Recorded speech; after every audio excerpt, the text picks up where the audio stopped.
अस्सलाम वालेकुम व्यूअर, मैं शेर खान और आप देख रहे हैं शेर खान फूड। आज बनाएंगे आपके लिए स्पेशल पाई की रेसिपी, क्योंकि बड़ी ईद की आमद है तो इस तरह की रेसिपी की हमें बहुत ज़रूरत पड़ेगी। तो इसकी कटाई की रेसिपी भी हमने आपके साथ शेयर की है, आप हमारे चैनल पर देख सकते हैं। अब यहाँ पे मेरे पास एक पाया है, इसकी मैंने कटाई कर ली है और इसकी मैंने अच्छे से अब सफाई करनी है। सफाई और धुलाई इसकी लाजमी है, क्योंकि इसको हमने आग के ऊपर जलाया था, जिसकी स्मेल होती है आग की वजह से, तो इसकी स्मेल भी दूर करेंगे और इसको हम बहुत ही परफेक्ट तरीके से बनाएंगे। तो सबसे पहले यहाँ पे मैं इसके अंदर नमक शामिल करूँगा, तकरीबन 2 टेबलस्पून। बड़ी ईद के हवाले से, ईद उल अज़हा के हवाले से बहुत ही अच्छी रेसिपी हमारे चैनल पे मौजूद है और हमारे चैनल के साथ साथ रहिएगा ताकि हम आपके लिए स्पेशल रेसिपी बनाते रहें। यहाँ पे 1 कप इसके अंदर मैं सिरका शामिल करूँगा। सिरका शामिल करने से इसके अंदर जो थोड़ा बहुत ब्लड होगा वो भी निकल जाएगा और इसकी स्मेल निकलने में भी हमें मदद मिलेगी। तो पानी शामिल करते हैं यहाँ पे। इसको पानी के साथ अच्छे से हमने मल के धो लेना है। इस बोटियों को मलने के बाद इसको हमने इसी पानी में तकरीबन आधे घंटे के लिए छोड़ देना है। फिर इसके अंदर जो स्मेल होगी जलने की वो बिल्कुल भी नहीं आएगी और इसके अंदर जो थोड़ा बहुत ब्लड होगा वो भी आसानी से निकल जाएगा। तो आधे घंटे के लिए पाई को मैंने अच्छे से पानी में छोड़ दिया था और इसको बाद में मैंने अच्छे से धो लिया था। अब यहाँ पे मैं इसको शामिल करूँगा प्रेशर कुकर में। प्रेशर कुकर में हम इसलिए बना रहे हैं कि हम टाइम की बचत करेंगे। इसको आप पतीले में भी बना सकते हैं। सबसे पहले यहाँ पे इसके अंदर हम शामिल करेंगे नमक। तो नमक यहाँ पे मैं 1 टेबलस्पून भर के शामिल करूँगा और कुछ खड़े मसाले यहाँ पे शामिल करेंगे। सबसे पहले एक बड़ी इलायची है, साइज़ में बड़ी है थोड़ी सी, इसको मैंने दरमियान में से तोड़ के इसके अंदर शामिल कर देना है। और 2 से 3 टुकड़े यहाँ पे मैंने दालचीनी के इसके अंदर शामिल कर देने हैं। एक यहाँ पे बादियन का फूल शामिल करेंगे और 1 टीस्पून यहाँ पे भर के मैं शामिल करूँगा इसके अंदर ज़ीरा। और साथ ही इसके शामिल करेंगे हम 8 से 10 लौंग आपने लाजमी शामिल करने हैं। और पानी बाकी का इसके अंदर शामिल करेंगे। पानी इतना ही शामिल करेंगे जितने में हमारा गोश्त जो है अच्छे से डिप कर जाए। और अब आखिर में इसके अंदर हम शामिल करेंगे 1 टेबलस्पून जो है घी का। घी शामिल कर लें चाहे ऑयल शामिल कर लें। इसके शामिल करने से जो प्रेशर कुकर होता है, जब आप इसका वेट उठाते हैं तो तब इसके अंदर से पानी बाहर आता है, तो ये डालने से इसका पानी बाहर नहीं आएगा। अब प्रेशर कुकर को बंद करके 1.5 घंटे के लिए हमने प्रेशर पे लगा लिया था और यहाँ पे बोटियाँ अच्छे से गल गई हैं। मैं आपको चेक करवाता हूँ, 1.5 घंटे में यह पकी है। 1 घंटा पहले मैंने इसको खोल के देखा था, तब ये इसमें थोड़ी सी कसर थी।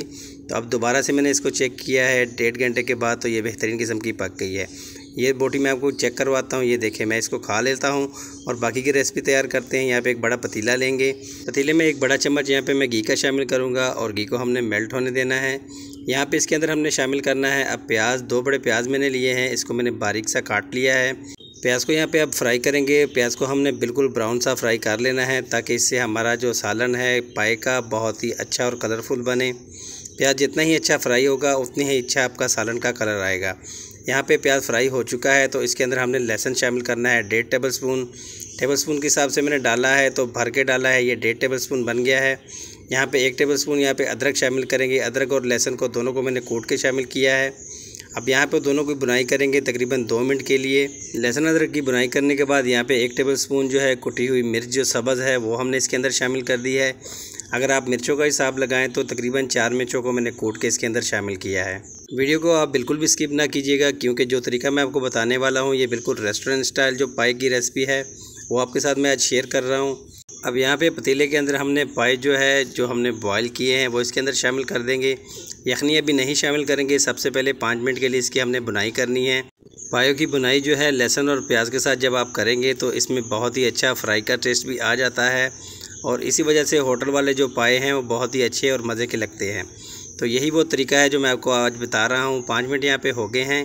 इसके अंदर अब यखनी शामिल कर देंगे जो हमने अलग से रख ली थी और साथ ही इसके अंदर हमने शामिल कर देना है 3 टमाटरों का पेस्ट। अब आंच को यहाँ पे हमने कर देना है तेज़, ताकि जल्दी से इसके अंदर बॉयल आना शुरू हो जाए और जो चीज़ें हमने इसके अंदर डाली हैं वो अच्छे से पक जाए। यहाँ पे थोड़ा सा पानी भी मैंने शामिल कर दिया है, तकरीबन आधा लीटर। अब इसको हमने तेज़ आंच पे अब बॉयल करना है। जब बॉयल आना शुरू हो जाए इसके अंदर आपने कुछ मसाले ऐड करने। 1 टेबलस्पून भर के यहाँ पे मैंने लाल मिर्च पाउडर शामिल किया है। 1/2 टेबलस्पून यहाँ पे मैंने शामिल किया है हल्दी पाउडर और 1/2 टेबलस्पून ही इसके अंदर मैंने शामिल किया है कुटी हुई लाल मिर्च। और आखिर में यहाँ पे मैं शामिल करूँगा इसके अंदर 1 टीस्पून गरम मसाला। और तकरीबन 10 मिनट तक हमने इसी तरह से इसको बॉयल होने देना है तेज़ आंच पे, ताकि इसके अंदर जो यखनी है वो अच्छे से पक जाए, क्योंकि इसके अंदर हमने पानी शामिल किया था। 10 मिनट यहाँ पे हो चुके हैं। यहाँ पे इसका चूल्हा कर देंगे हम बंद और हमारी रेसिपी बन के तैयार है पायों की ज़बरदस्त किस्म की। तो आपको किसी बर्तन में डाल के दिखाते हैं। देखें माशाल्लाह से ज़बरदस्त किस्म की हमारी ये बोटियाँ भी तैयार हो गई हैं और सालन भी देखें माशाल्लाह से कितना ज़बरदस्त किस्म का बना है, आप देख सकते हैं। नली के अंदर जो रोगन है वो भी आपको निकाल के दिखाते हैं यहाँ पे किसी प्लेट में। इस तरह से आपने पहले इसको ठंडा कर लेना है थोड़ा सा, ताकि आसानी से आप इसको पकड़ सकें। तो देखिए माशाल्लाह से ज़बरदस्त किस्म की इसकी पकाई हुई है, बहुत ही बेहतरीन किस्म की। यहाँ पे आपको मैं थोड़ा सा तोड़ के भी दिखाता हूँ। इसके साथ आपने खमीरी रोटी लगानी है और उस खमीरी रोटी आपने इसके साथ खानी है, तो बहुत ही मज़ा आएगा। तो मैं आपके लिए इसी तरह की अच्छी वीडियो लाता रहता हूँ। वीडियो अच्छी लगी हो तो हमारे चैनल को सब्सक्राइब कर दें, लाइक कर दें और बेल आइकन पर भी प्रेस कर दें। मिलते हैं किसी अच्छी सी वीडियो के साथ नेक्स्ट वीडियो के लिए। अल्लाह हाफिज़।